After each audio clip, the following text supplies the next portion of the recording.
taking up two of the more controversial issues on the docket this legislative session as committees are debating bills on homeschooling and vaccines. NBC Connecticut political reporter Mike Savino joins us live from the Legislative Office building in Hartford. Mike, what does this mean for those bills? Well, Kevin, obviously these committees are a key step. We're still waiting on the final vote tallies. The Democratic chairman of both the Education and Public Health committees came into today confident they could get these bills through, but today they've been facing some strong opposition from Republicans, as well as dozens of families who came out to voice their opposition as well.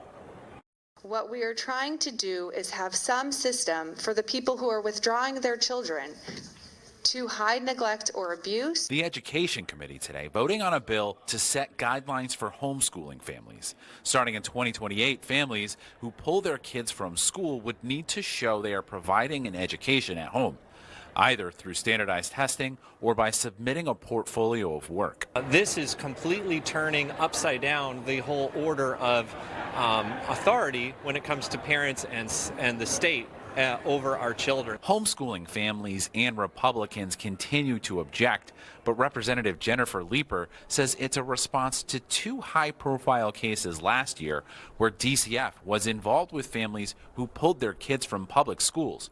One of those children died, another claimed decades of abuse, and Leeper says the requirements are low, meant to catch abusive families. It's really to capture folks who submit nothing, and that is the very low benchmark. Right next door, the Public Health Committee was debating two bills on vaccines.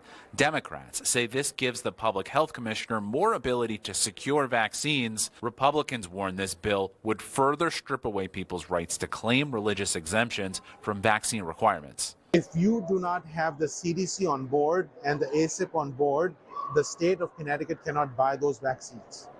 So this law allows us to be able to get the vaccines. That is just a complete fabrication of what this bill is about. This bill is about stopping a lawsuit that the state of Connecticut is afraid they're going to lose. Now, both committees kept their votes open so members who were elsewhere could still make their say. The Education Committee's vote should be wrapping up right around now, but it was shaping up to be a close tally. Public Health Committee left it a little more open-ended to see when members would be able to cast their votes. But again, the chairs were confident they could get these bills through. Live from the Legislative Office building, Mike Savino, NBC Connecticut News. Kevin, back to you.